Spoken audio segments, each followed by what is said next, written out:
Hey guys, how's it going? Harry's here. Thank you for coming to my channel. This video is for people who frequently cross between Canadian and US borders. My name is Harry. I live in Windsor, Ontario, but I go to Detroit regularly for fun and other things. I have 3 tips for you. Last year I did probably 180 times crossing. Really have no issues. But let's get back to it. If you guys want to know specific things, what to bring, I will leave links below for the CBP and the CBSA website. So it's better for you guys to learn from them for specific stuff. Okay, so the 3 tips. First one is very simple, straightforward. It's just be transparent. Like today, I'm going to play some tennis there. Show your passport, be clear, succinct, and just tell them what you're gonna do and when you're gonna be back, where you leave, etc. Do not prepare any stories. Straightforward. Make sure your story add up. Okay, be transparent, honest. That's a key. Second is be calm, be respectful. Take off your sunglasses, hat, whatnot, and don't be nervous. This is not time to joke. Only answer the question they ask. Do not talk too much or act nervous or suspicious. Okay? Hey guys, how's it going? So yeah, the 3rd tips I would highly recommend anyone who don't take short trip between Canada and US or vice versa is if you can, just don't bring anything. Just don't bring any fruits, like even eggs or like anything if you can, of course, right? Because like you don't know, like today they just randomly check on my truck. I have nothing, so it's just much easier. I know you can bring some alcohol back if you're over the, for example, for Canadians who supposedly can bring some alcohol or groceries back if you over in the state over 24 hours, a certain limit exemption. But with tariff, the 2-country relationship really become frail, and you just don't want the headache. I have a neighbor who used to shop at the Kroger and Target all the time, and just last week when they got back, they bought like $200 worth of groceries. Maybe a pair of new sneakers. Normally it's no problem at all, but this time they had the Canadian customs send them back to the secondary, and they had to pay sales tax on top of it, which is 13%, and some tax duty as well, tariff as well. And just so the last tip, if you don't have to bring anything, just don't. It's just gonna be a day trip anyway. There's no point for you to bring anything. Plus inflation in US, it's out of control, and it's very expensive things. I know for Americans, like some of us, we go to Canada, feel everything. It's like 30% off because the currency, US dollar is strong right now, right? But you have to realize that it's just not worth the headache for you to save a couple bucks at this moment, right? If you really want it, maybe you can just ship it, rather than bring yourself. That's my final advice.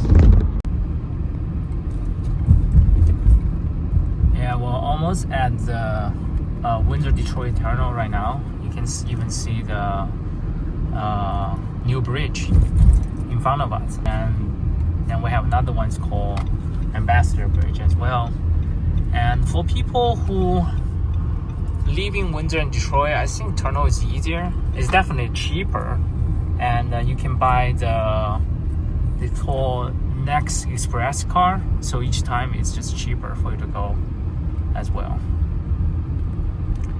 You can load it on your phone or you put on stickers in your car. Okay, gonna say goodbye to Canada now. I'm going to the border now to the United States.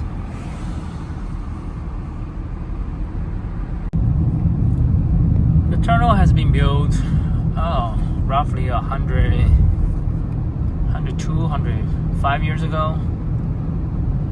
It's just a marvels of engineering. Detroit River is not that long, but still, the whole structure is just a concrete block of the iron box, so it's still working pretty well. And normally it could take just a couple minutes to cross, but if you meet a game, Lions game, or a hockey game, it could take a couple hours for you to cross. And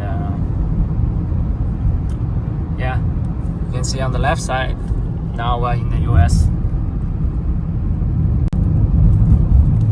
Like I said, the terminal takes you maybe 2 minutes if there's no traffic, 1 or 2 minutes to cross. It was really, really fast. I cannot wait for the Goldie Hawn Bridge being open, probably end of this year. You can walk or ride a bike. It's gonna be phenomenal. The view is supposed to be spectacular. Now we're in Michigan. It's pretty straightforward. You can see the Renaissance Center. It's not very busy today. In Michigan now. See what. And the downtown Detroit Renaissance Center. And Jefferson Street, it's like a main street in downtown. So, yeah. Funny thing, they got a Scientology building right there on the left. Anybody interested in that could go there too. So, like I say, just be confident. What do you do? Show your paperwork. If you're American, just show your American passport. Canadian, just show Canadian passport. Any foreign nationals, just basically show the visa and how long you're gonna stay. Did you bring any money, anything? They checked out my trunk today, which I got nothing. So straightforward, no issue at all. Again, I understand there are a lot of media and sensational reports about the border crossing, the detention of Canadians to send it to some detention center down south or whatnot. But if you just do a short-term visit, I really don't see any issues. I mean, it's one thing we, as a Canadian, to boycott US. And another thing is, if you have family and friends, you do have to, or you have any business or anything you have to visit, then you're just gonna do what you're gonna do, right? So don't be scared, because if you have nothing to hide, there's nothing you should be worried about. And I do, but make sure that again, I want to emphasize, whether you are American visit Canada or Canadians going to US, vice versa, you have to understand you're going to a foreign country. Just because you don't need a visa doesn't mean you can just do whatever you want. It's a privilege. It's not a right to enter that particular country. And never ever lie, because they will see through it right away. And most important things I want to say is, like, they keep the record. So I can tell you guys a story. One of my close friends is he was a Chinese national. He's Canadian citizen now, but he applied a US visa apparently when he was young. When he was 7 years old, with a tourist agent or something. And apparently that agent did some fraudulent thing or whatnot. But it was a long time ago. He didn't remember. He was 7, right? So Last time when I crossed with him for the first time to Detroit, he was detained for 10 hours. And even though he changed his nationality from Chinese citizen to Canadian citizen, doesn't matter. The system, it's all connected. Canada, US is part of Five Eye alliance. So, and he couldn't justify himself why, because it was a long time ago. He didn't remember it. So the US custom and the custom officer just banned him re-enter US for 5 years. That's just crazy, right? So, and then we have to turn around and go back to Canada, you know. So it just you just have to know to visit US as Canadian or as American going to Canada. It's a privilege. It's not a right. Hey guys, how are you? We are heading back to Canada from Detroit, Ford Field, Alliance, and I will show you guys how I cross.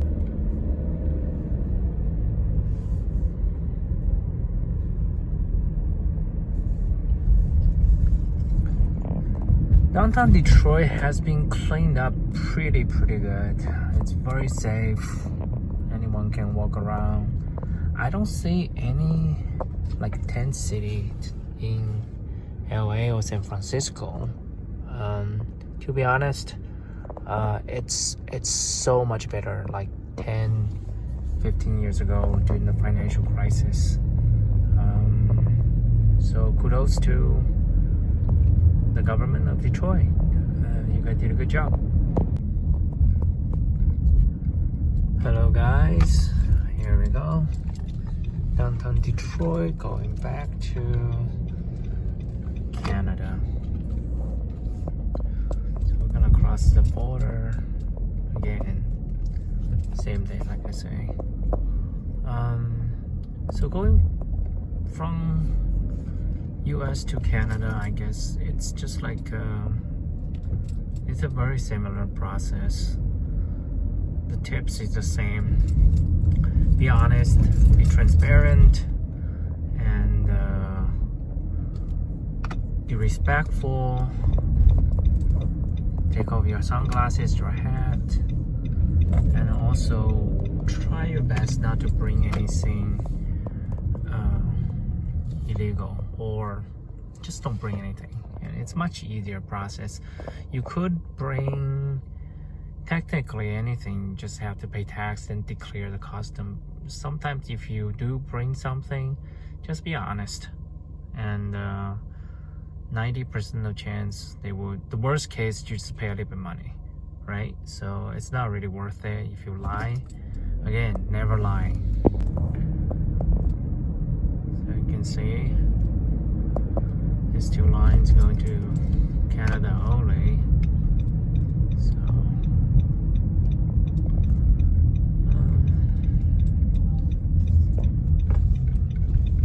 going back to the terminal here, US Custom, and gonna pay for the toll fee here. That's a duty free. Both sides have it. So goodbye USA. We're going back to Canada. Let's see how long it takes for us to cross it today.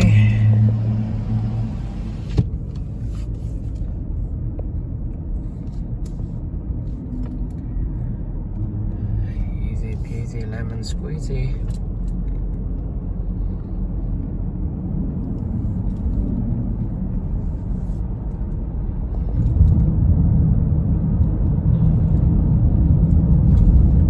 So funny, you can see right now it's 30 miles per hour, but right in the middle of the Detroit River, once you cross it, they're gonna change it. Yep, did you see it? Maximum 50 kilometers kilometers per hour. So transfer from miles to kilometers already. Now we are officially in Canada. Alright.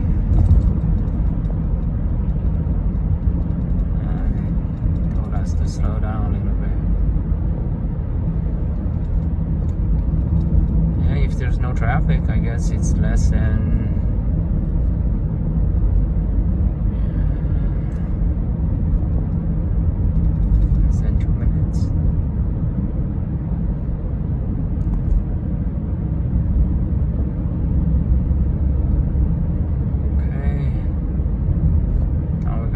soon.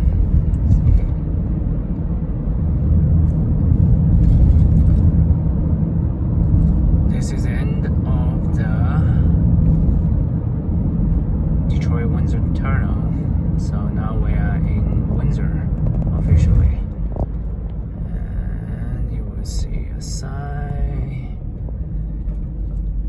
Welcome to Canada. Here we go. Hello, bonjour, how are you? Good, how are you? Good. What's up, sir? Where do you live? Windsor. 2 hours for a tennis match. That's it.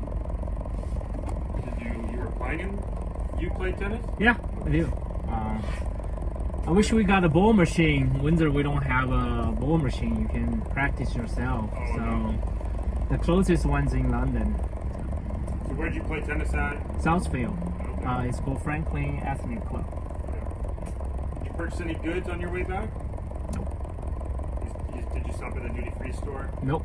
Any weapons or firearms in the vehicle? Nope. Do you have any cannabis in the vehicle? Nope.